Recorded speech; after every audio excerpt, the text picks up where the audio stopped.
तो dear student, आपका बहुत बहुत स्वागत है। आप देख रहे हैं मास्टर साहब और मेरा नाम है आयुष। तो स्टूडेंट, आज का यह वीडियो जो है बहुत ही ज़्यादा इंपॉर्टेंट है, क्योंकि आज के इस वीडियो में हम बात करने वाले हैं कि संस्कृत टर्म 2 का जो पेपर होगा, जो आपके सीबीएसई अंकल आपको देंगे और एग्जाम लेंगे, वह पेपर आसान होगा कि हार्ड होगा।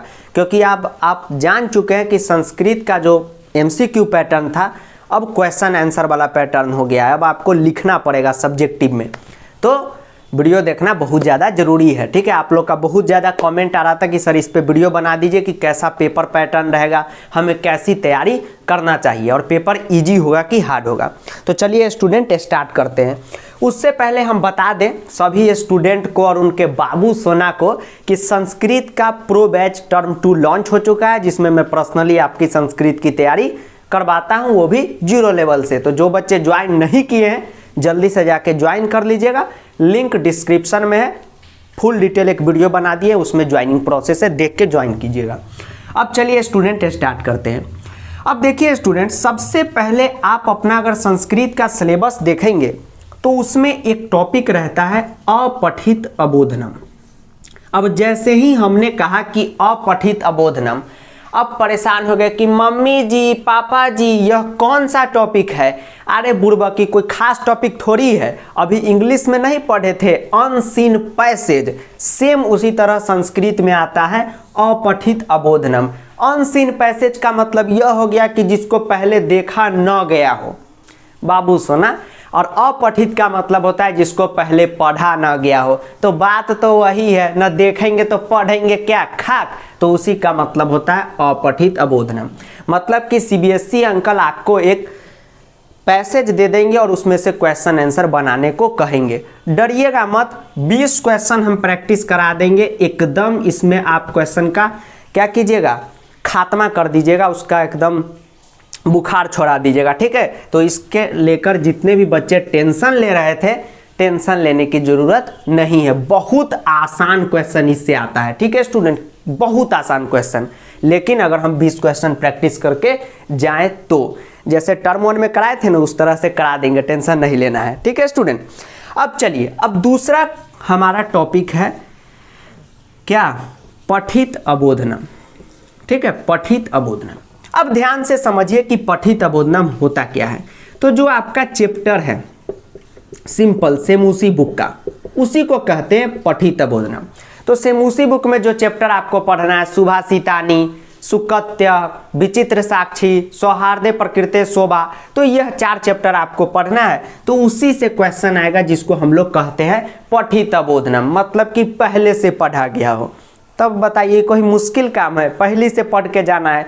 और इसका क्या करना है, क्वेश्चन आंसर जो भी बच्चा प्रैक्टिस कर लेगा तो एकदम इसमें एक भी क्वेश्चन नहीं छूटेगा। कुल मिलाकर ये भी एक बहुत इजी टॉपिक हुआ, जिसमें मार्क्स उठाना कोई भी भारी काम नहीं है। ठीक है, और संस्कृत अभी से ही पढ़ना स्टार्ट कीजिएगा, तभी आपको 40 में 40 यानी कि 40 में 40 मार्क्स आएगा बाबू। नहीं तो 35 से एभव आप उठा नहीं पाइएगा। इसलिए बहुत ध्यान से पढ़िए और जो भी अपने आपके दोस्त है बाबू सोना है, सबको कहिए कि वो पढ़ने लगे। अभी और टॉपिक पे आ रहे हैं, तो यह 2 टॉपिक में यही काम कीजिएगा। पठित अबोधनम में जितने भी चैप्टर है उसको बहुत ध्यान से पढ़िएगा और उसका क्या कीजिएगा, क्वेश्चन प्रैक्टिस कीजिएगा। सर क्वेश्चन कहाँ से करें, हम तो कराएंगे ही, साथ में एनसीईआरटी का जो क्वेश्चन है उसका प्रैक्टिस करना बहुत ज़्यादा जरूरी है। और बता रहे हैं ना स्टूडेंट, अब बार बार अपना बड़ाई क्या करें, संस्कृत का हमको पूरा आइडिया है कि कहाँ से क्वेश्चन आता है। टर्म 1 में भी देखे धमाल मचाए, टर्म 2 में भी मचाएंगे। इसलिए जो कह रहे हैं उसको एकदम करके रखिए। यह ना हो कि एग्जाम से 4 दिन पहले सर हमसे कुछ नहीं हो पा रहा है, ऐसी स्थिति ना हो, एकदम धांसू स्थिति आपकी हो। ठीक, तो यह 2 काम आपको करके रखना है। उसके बाद हमारा तीसरा टॉपिक आता है अनुवाद। ठीक है, कौन सा टॉपिक आता है, अनुवाद। एक फिल्म का गाना है कि शाही जोड़ा पहन के दुल्हन के बगल में जो बैठी है ना, वही मेरी स्वीट हार्ट है। तो ये अनुवाद जो है यह भी संस्कृत का स्वीट हार्ट है। मतलब जो अनुवाद से अगर दुश्मनी कर लिया तो समझिए कि संस्कृत उससे दुश्मनी कर लेगा। ठीक है, इसलिए अनुवाद पढ़ना बहुत ज़्यादा जरूरी है। अभी अनुवाद पे है, घबराइएगा नहीं।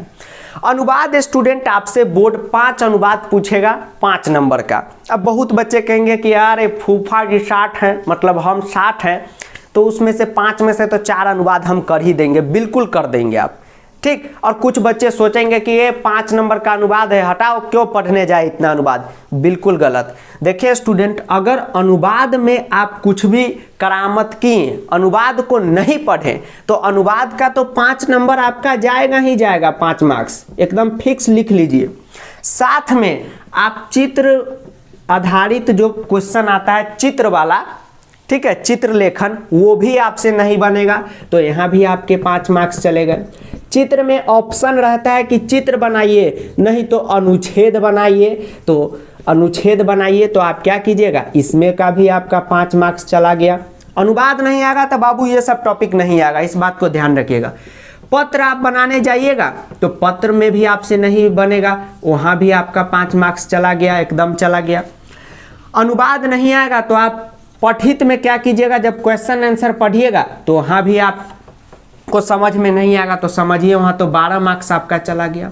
तो देखिए स्टूडेंट, ऐसा भूल बिल्कुल मत करें कि अनुवाद को यह समझ के छोड़ दीजिए कि अनुवाद से जब क्वेश्चन ही नहीं आ रहा है तो अनुवाद करना क्यों जरूरी है।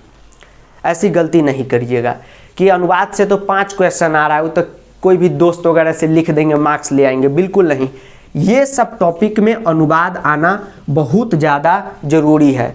अपठित में लिखना भूल गया, अगर अनसीन पैसेज आपको दे दे सीबीएसई, ठीक है, और आपको इंग्लिश ही नहीं आए पढ़ने, बना पाइएगा आप, समझ ही नहीं पाइएगा कि क्या स्टोरी लिखा है। इसलिए अनुवाद पढ़ना बहुत ज़्यादा जरूरी है, ठीक है स्टूडेंट। तो अनुवाद से रिलेटेड जितने भी क्वेश्चन हैं, अगर आप पढ़ के अभी से जाते हैं तो आपके लिए बहुत इजी क्वेश्चन हो जाएगा, लेकिन अगर आप पढ़ के नहीं जाते हैं तो आपके लिए बहुत मुश्किल क्वेश्चन होगा, ठीक है स्टूडेंट। देखते हैं ना, क्वेश्चन तो वही रहता है। कुछ बच्चा कहता है कि यह बहुत इजी क्वेश्चन था, सीधे गर्दा उड़ा दिए। हमारे बिहार में कहते हैं कि कैसा पेपर गया, तो एकदम सर कलम कापी तोड़ दिए, गर्दा उड़ा दिए।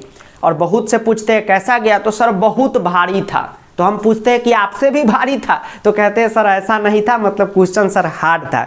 तो वह पढ़ के नहीं गए रहते हैं। तो अनुवाद अगर आप नहीं पढ़ रहे हैं तो इन सब टॉपिक में प्रॉब्लम होगा, घबराना नहीं है, ठीक है। पाकिस्तानिया प्रधानमंत्री नहीं कहता है कि आपने घबराना नहीं है, उसी तरह घबराना नहीं है आपको। आपको क्या करना है, ध्यान से सुनिएगा। जब हम अनुवाद का सीरीज स्टार्ट करें तो आप लोग उस सीरीज को एकदम फॉलो कीजिएगा, और जो जो कहे बाबू उतना कर लेते हैं, तो एक भी क्वेश्चन अनुवाद से भी नहीं छूटेगा, और न चित्र, न अनुच्छेद, न पत्र, न अपठित, और न अपठित से छूटेगा, ठीक है।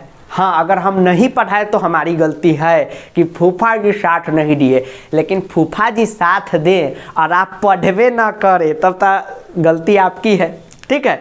तो इसलिए जो भी पढ़ाई हो तो एकदम पढ़िए। यह मत समझिए कि जैसे टर्म 1 में कुछ बच्चे कह रहे थे कि सर अभी क्या पढ़े संस्कृत, टर्म 1 में तो आप 5 घंटा का वीडियो दिए, क्वेश्चन दिए, उसी से तो 40 आउट ऑफ 40 आ गया। टर्म 2 में भी वैसे आ जाएगा, आ तो जाएगा, 5 घंटा का वीडियो उस वक्त भी देंगे और क्वेश्चन, लेकिन वही बच्चा 40 आउट ऑफ 40 ला पाएगा जो ईमानदारी से ये सब काम करेगा। मतलब शुरुआत से 20 से 25 मिनट रोज पढ़ेगा क्या, वीडियो लेक्चर भी देख जाएगा तो काम हो जाएगा, ठीक है स्टूडेंट।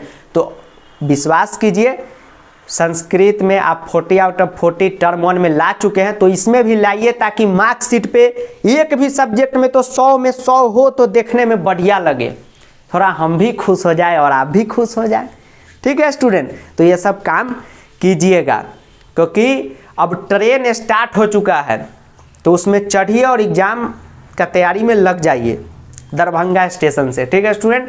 तो मिलते हैं अगले वीडियो में, तब तक के लिए जय हिंद, वंदे मातरम, आदाब, नमस्कार, सत श्री अकाल, प्रणाम, धन्यवाद।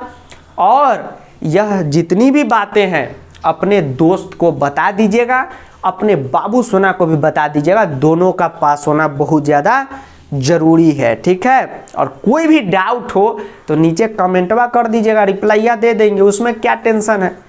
टेंशन किसी भी चीज़ का नहीं लेना है, सरकारी नौकरी करना है और 60 बरस के बाद बैठ के पेंशन लेना है, ठीक। तो मिलते हैं अगले वीडियो में, ठीक है स्टूडेंट। और क्या कहना था, चलिए अभी तो तेरा मेरा साथ पुराना है, अभी बहुत बात करना है। यही कहेंगे कि जो जो बताए हैं उसको करना है और पढ़ाई करते रहना है, ठीक है। यह मत भूल कीजिएगा कि ये अनुवादवा वो तो 5 नंबर के क्या पढ़े, हटाओ उसको, फेंको इधर, चलो देख लेंगे अंत में समय में संस्कृत क्या चीज़ है। तो ऐसी गलती बिल्कुल आप नहीं कीजिएगा, जो बताए हैं उसको जरूर कीजिएगा। धन्यवाद, प्रणाम।